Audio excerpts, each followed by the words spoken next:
Okay, here I go. This is a redo, and I used a sketch fill. I forget if I did 0.004 or not, but this is a pattern, and I used the sketch fill. I do kind of like the fact that it's kind of a gray and black.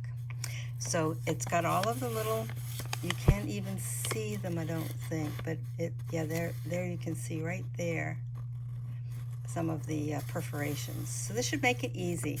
Let's see how this works. I'm kind of excited. So yes, you fold it in half. And here I go. Folding it in half. And then you fold it back to the middle. Well, it's not quite. And then you fold it back to the middle, not quite, a little bit off there. I could move those perforated lines a little bit. And then this piece here goes to the middle. And that's perforated as well. This piece here goes to the middle. And that's perforated. So far, so good. And there's the idea of the dress. Turn it over. Bring half of this down like so.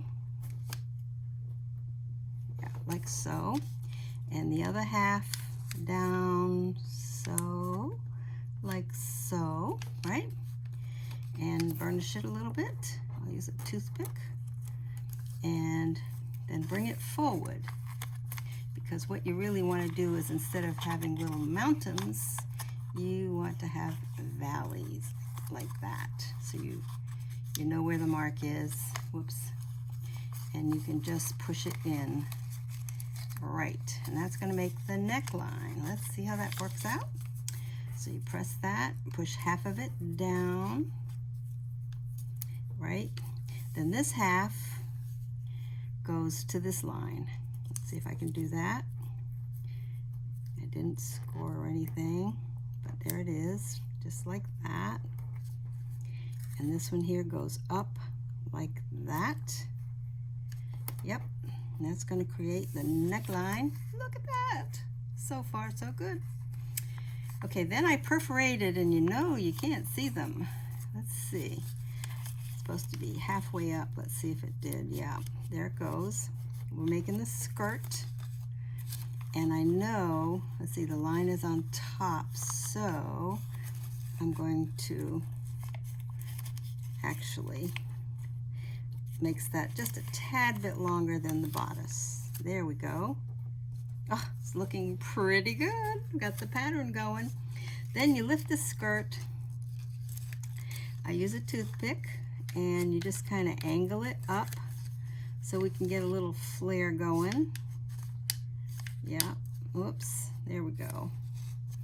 And you scrunch that. You can get two creases there. And I'll do the same thing on this one. Raise it up a little, get a little flare going. Pull the toothpick out, and even scrunch it down, because it doesn't really matter. So you'll have a bend there and a bend there. But look at it, it's kind of looking pretty cute.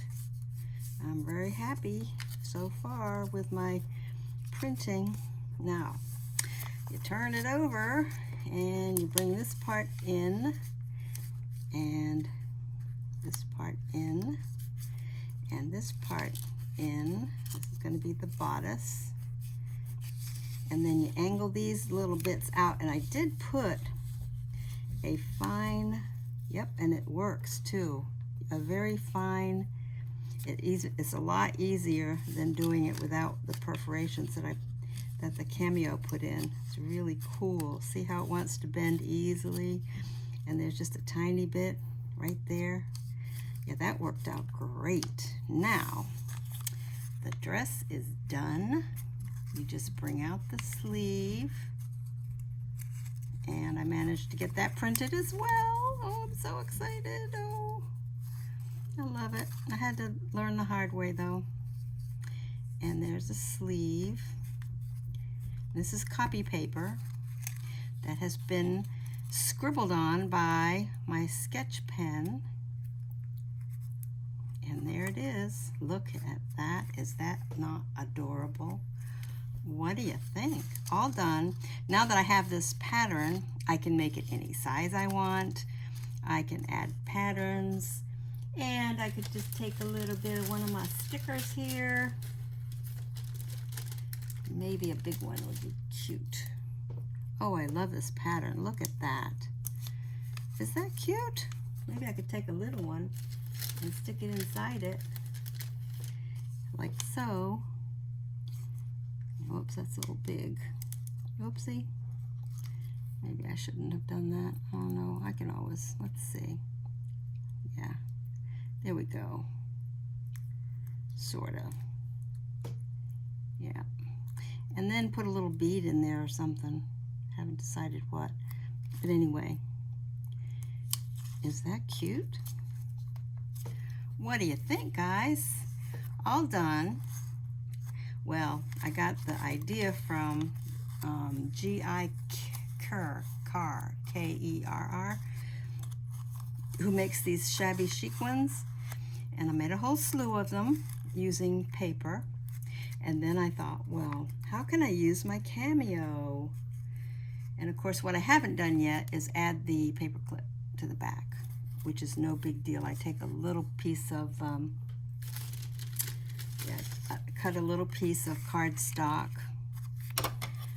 and let's see how wide I need it. It goes right down below the V-neck, and I will cut it like so. Yep, cut it like so. Oh God, this is so cute. I am loving this. I hope I'm catching it. There it is on camera. I have to stand up to see what my camera is doing, but isn't that the cutest thing? I swear, I can't stop making these. And then, okay, I need to make this a little bit narrower because it needs to be hidden right there. And then, this is the third one I've made today, and it's not like I haven't been doing other things. But anyway, you take the paper clip, and unfortunately I have great big ones, but that's good because it'll be nice on packages. And you put the small part on the top, push it down, and I use Eileen's Tack It glue. I got this great big container of it. I keep a toothpick in here, an old, you know, those brush picks or something, and I lay it on the top. This is really sticky glue. And I put a big gob of it on as soon as I get it to so that it's not dripping. Yeah, put a big gob of it right there.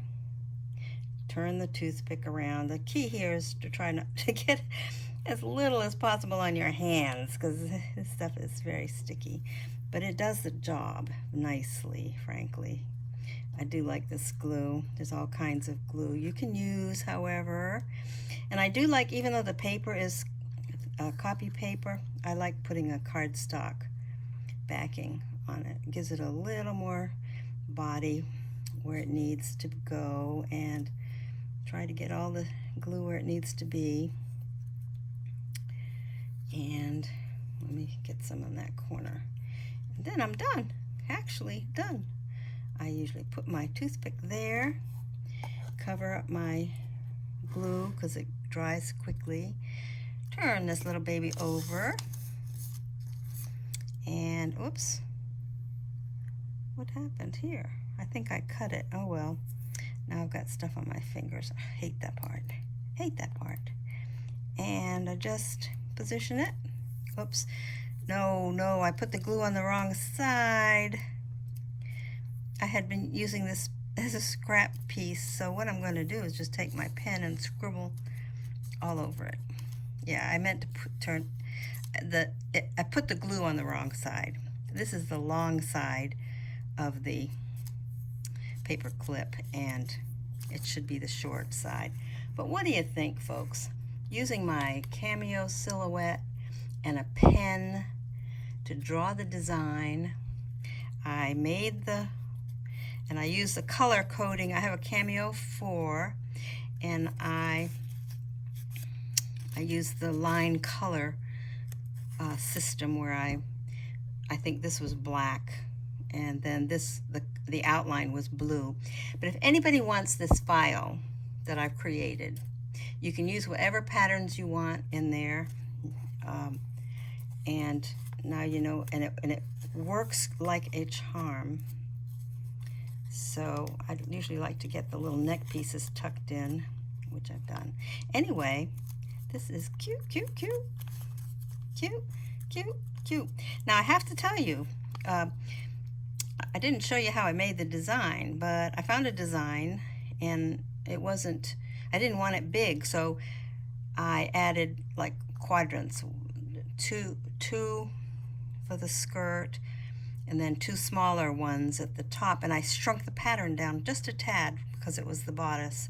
So you could make the top part real small pattern and the bottom real big. You can do anything. You can put gel pens in there and scribble your heart out with cute colors and glitter, and gee, these are so much fun. I cannot stop making them. I really can't. Well, I hope somebody's enjoyed this. I don't know if I'm going to post my fail. I probably will, because you know, here's my fail. You go to school with stuff, and that's what I did. I didn't even bother second time around using the same design, because I thought, why not just go for it and do a sketch fill design.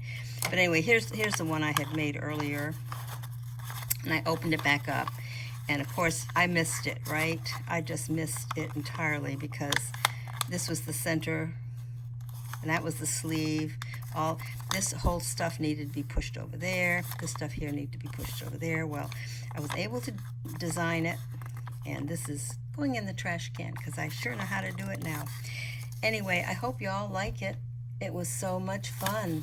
And if anybody wants the pattern that I created in Silhouette Studio, I'd be happy to share it. Just email me,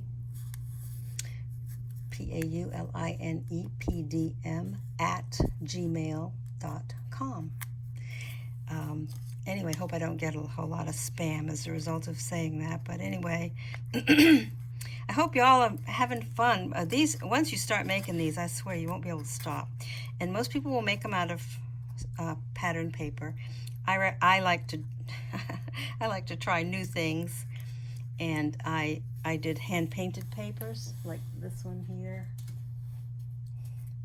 I had painted this paper, and I really didn't know what to do with it, frankly. I have lots of these papers that I've made using stencils and God only knows what. I don't even know how I made this.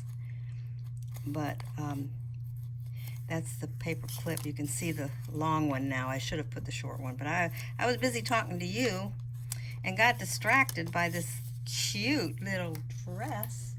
And here's another one. And these I made just by folding, you know.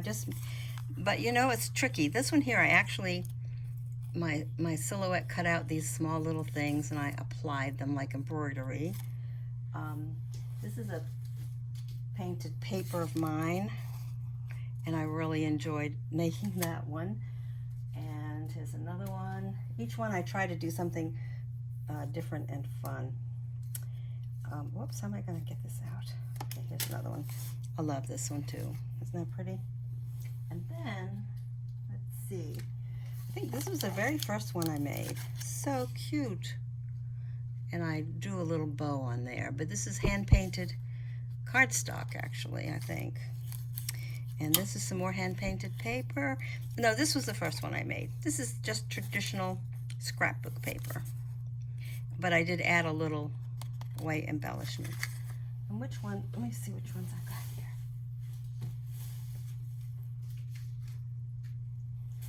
Yeah, and this is one I made this morning. Isn't that cute? I added a little bit of, oh, I can't remember the stuff. What is this stuff called? Glossy accents to the sticker. Isn't that cute? This one was harder to make. It was very stiff and glittery, embellished. I mean, this is paper, and it was much harder to make. That's why I couldn't get quite the flare, but I think it's still cute. And this blue one was another one of my hand-painted papers, and this is the one I wanted the idea for black and white. I am crazy for black and white, and my scribbling was not all that great. In fact, I started scribbling with a very fine pen, and then I realized, no, it really needs a bolder look. But anyway, look at these. Enjoy them. I hope somebody gets the idea to make some for yourself. They would make little party favors. They would be great for weddings. They would be great as gift bags. You just plunk one of these on a top of a bag or a box, you know, in the middle of a bow. Whoops, I think got some magnets attached. Anyway, just have some fun. Anyway, if you want it, email me.